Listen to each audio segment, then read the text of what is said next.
寄ってらっしゃい見てらっしゃい闇芝居の時間だよ。 Olá, meus amores e gueixas do meu canal do YouTube, beleza? Como vocês estão? Vocês estão de boa? Vocês estão tranquilo? Então tá tudo bem. Primeiro recado rápido, recado básico. Me segue lá no Insta, eu faço votação sempre, vocês podem interagir comigo, a gente interage de boa. Segundo recado, eu vou deixar os vídeos aqui sobre o Ho Chi Minh, a guerra do Vietnã aqui no card, entre os outros comunistas, ou os nacionalistas, não sei. Mas enfim, sem enrolação, vamos direto pro vídeo. Hoje então nós vamos falar sobre um pouquinho mais sobre o Vietnã do Sul, mais em específico sobre Ngoc Dinh Rien, só que como vocês sabem, os Vietnã já foram separados no vídeo na Guerra do Vietnã, eu explico melhor sobre isso. Sim, então vamos ir direto ao assunto e explicar diretamente sobre esse cara. Ngoc Dinh Rien, ele nasceu dia 3 de janeiro de 1901 e morreu dia 2 de novembro de 1963. Ele nasceu em uma família nobre no Vietnã.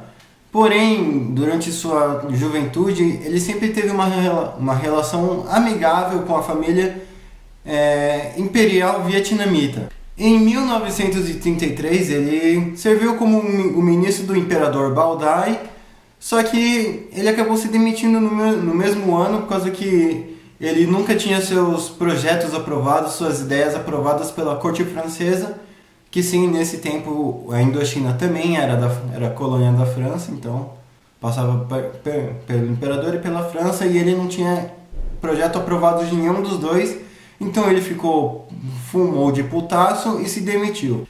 E abandonando todos os seus títulos, seus méritos e considerações, ele passou 12 anos morando em Hue, só que silenciosamente, por causa que ele ainda tinha um certo receio.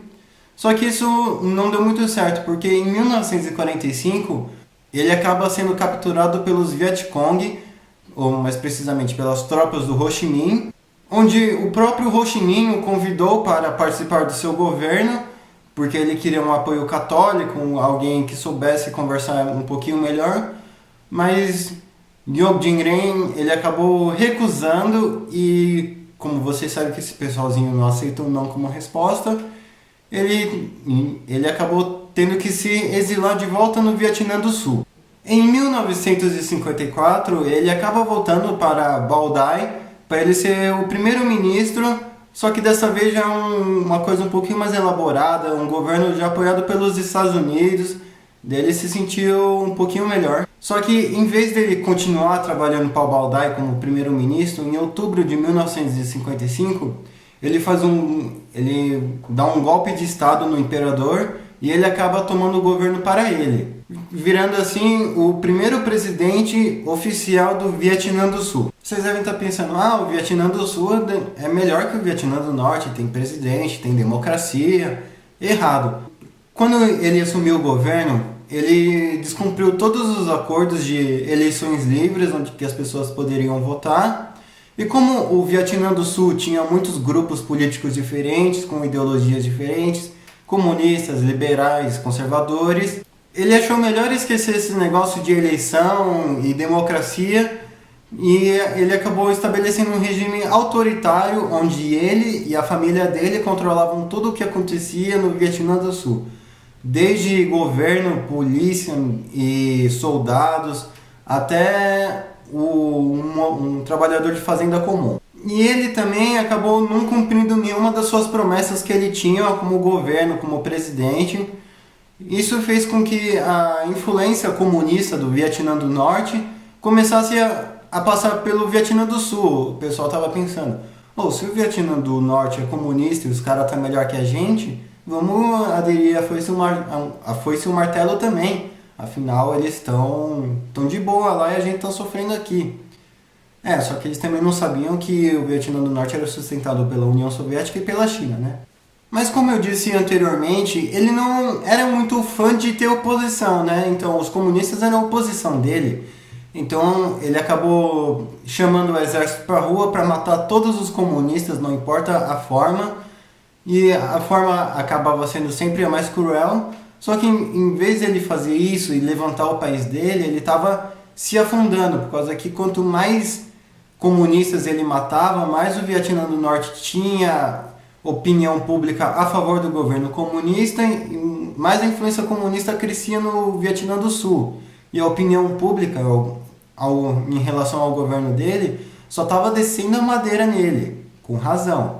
Além do mais do que ele estava perseguindo e prendendo grupos religiosos como os monges budistas, ateus, talvez se tivessem, taoísta, todo tipo de religião que não fosse a católica, ele estava mandando matar ou prender.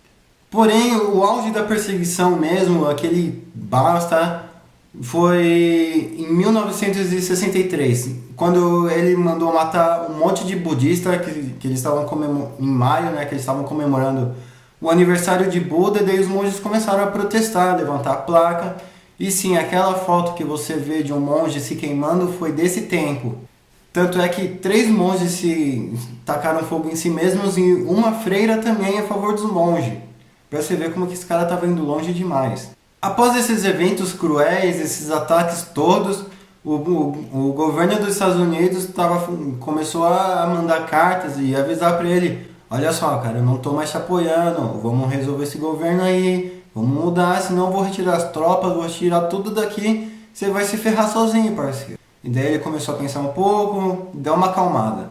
Mas já era tarde, lembra que eu disse que ele morreu em novembro? Então, meses depois, ele tentou dar uma acalmada, mas foi tudo em vão. O próprio exército caçou ele e estouraram a cabeça dele. Eu vou deixar a imagem aí com censura, lógico, para não tomar strike. Enfim, foi assim que ele foi executado. E, obviamente, tomaram o poder dele. Dessa vez quem ficou no poder foi o exército, que desencadeou a Guerra do Vietnã. Não, na verdade tiveram vários outros presidentes, mas foram tudo um dando golpe de estado no outro, e daí deu no que deu. Enfim, espero que vocês tenham gostado desse vídeo. O próximo vídeo é sobre o Camboja, já está pronto. Depois voltamos às votações normais, depois vai ter 2 vídeos por semana. Enfim, falou e fui.